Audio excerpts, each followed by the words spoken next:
그 성숙한 방어 기제에 그 여러 가지 이제 우리가 방어 기제가 있는데 그 중에 가장 대표적인 방어 기제를 우리가 꼽으라고 하면 승화라고 하는 방어 기제입니다.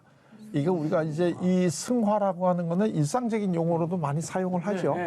그래서 뭐 승화 그러면 뭔가요? 되게 좀 거친 단계를 아름다운 단계로 올라간다든가 뭐 예술적으로 승화한다. 승화됐다. 근데 대개 그 예술이라고 하는 게 뭔가요? 인간이 가지고 있는 아주 그 원초적이고 거친 욕망을 아름답게 이렇게 이제 표현하는 게 사실 예술의 본질이잖아요. 네. 그러니까 그 예술이라고 하는 게 사실은 굉장히 성숙한 분들이 할 수 있는 일 중에 하나죠.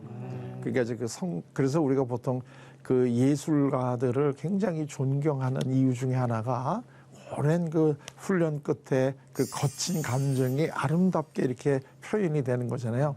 그러니까 우리가 뭐 그 미학이라는 학문이 따로 있잖아요. 아름다움이 뭘까 하는 거를 우리가 공부하는 이 학문이 있는데 그 아름다움이라는 게 사실 그 밑에 깔려 있는 게 이제 승화다. 이제 이렇게 얘기할 수 있는데 우리 이제 그 심리학에서 얘기하는 그 승화라고 하는 거는 이 우리들의 그 이 욕구가 기본적인 우리들의 욕구가 그대로 이게 드러나게 되면 굉장히 거칠게 드러난단 말이에요. 그리고 사실 그거는 범죄가 되죠. 맞아요. 아니면 굉장히 그 너무나 지나치게 그 신경증적인 이걸 내리 눌러놓고 언제 나도 이게 모르게 혹시라도 터져 나올까봐 이렇게 전전긍긍하는 이런 삶을 살아가는데 승화라고 하는 거는 그 욕구를 사회가 인정해주는 아름다운 방법으로 표현하는 거죠. 그러니까 성숙한 삶이라는 건 지난 시간에도 얘기를 했지만 나의 욕구라든가 이런 것들을 표현을 해야 됩니다. 이 삶이라고 하는 게 이 크게 내 욕구가 이 양심에 어긋나지 않게 표현이 돼야 되겠죠. 그죠?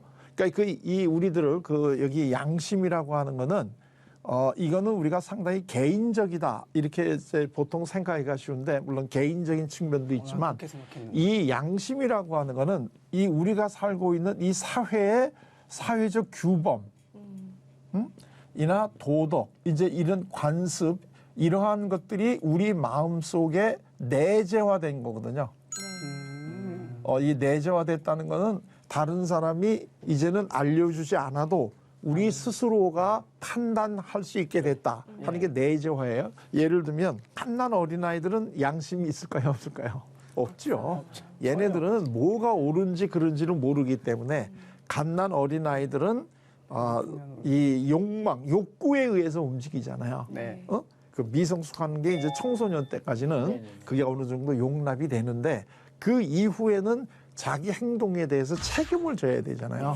그래서 이제 우리나라에서도 요새 이제 얘기되는 게 소위 그 촉법 소년, 이 몇 살 때까지는 이 형사 처벌을 받지 않는가 하는 이제 이 논의가 요새 이루어지는데 그 얘기는 뭐냐면 그 자기가 한 행동에 대해서 스스로 책임질 수 있는 연령이 언제까지로 잡아야 되느냐는 그 문제잖아요. 그러니까 예를 들면 그 아주 어린 경우에는 예를 들면 형사적인 어떤 그 범죄를 저질렀다고 하더라도 미성숙하기 때문에 얘네들한테는 책임을 안 물고 오히려 그 책임을 그 보호자, 즉 부모나 교사에게 그 책임을 묻는 이런 건데 그게 이제 그건 아주 어린 단계니까 우리가 뛰어넘어야 되는 거고 뛰어넘는다는 거는 자기가 한 행동에 대해서 책임을 자기가 져야 된다는 건데 이 그 내재화가 되기 전까지는 갓난 어린아이들은 내가 뭘 잘못했느냐 아니면 잘하느냐 하는 거를 본인 스스로 판단하는 게 아니라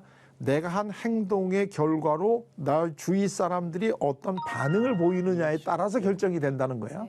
그러니까 예를 들면 어린아이들 같은 경우에는 내가 어떤 행동을 한 다음에 이게 예를 들면 어머니가 그 행동을 보고 예를 들면 박수를 쳐주거나 미소를 띄워주게 되면 이 행동은 좋은 행동이구나. 근데 내가 어떤 행동을 했는데 어머니가 얼굴을 약간 찡그리시거나 아니면 그렇게 하지 말아라 하고 이제 이 야단을 치시거나 이러면 이거는 별로 안 좋은 행동이구나 하는 걸 이제 알아나가기 시작을 하잖아요. 맨 처음에 몰랐는데 이제 그 점이 인간이 다른 동물하고는 다르다는 거예요.